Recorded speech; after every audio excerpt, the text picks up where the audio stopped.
Jadi sebuah media massa di Gaza melaporkan bahwa Marwan Al-Sultan, Direktur Rumah Sakit Indonesia di wilayah utara Gaza itu tewas dalam serangan Israel.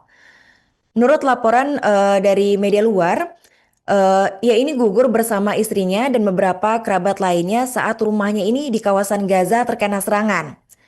Dan sebelumnya tentara Israel atau IDF itu menyatakan bahwa Hamas menggunakan rumah sakit Indonesia sebagai basis aktivitas terorismenya serta menembaki pasukan Israel dari lokasi tersebut. Ini tuduhan dari Israel ya Tribunars.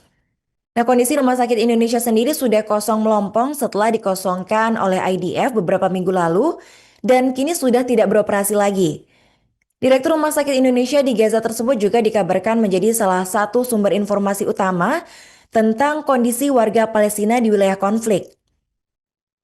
Dan sebelum gugurnya ia dalam serangan Israel, beberapa kali menyerukan masyarakat internasional untuk memastikan keselamatan dari tim medis.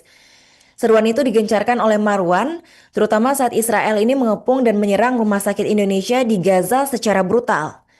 Dan terakhir Marwan melalui video yang dikirimkan langsung ke Mercy Indonesia pada Senin 19 Mei 2025 menyerukan agar pemerintah Indonesia mendesak penjajah Israel untuk segera menghentikan agresinya.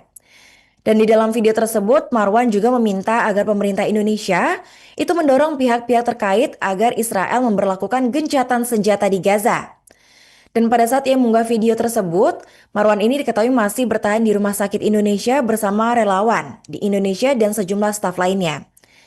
Dan ketika kejadian itu, ia juga memohon dukungan dan doa dari seluruh masyarakat Indonesia untuk keselamatan mereka. Mayoritas warga Indonesia ini menolak normalisasi hubungan diplomatik dengan Israel.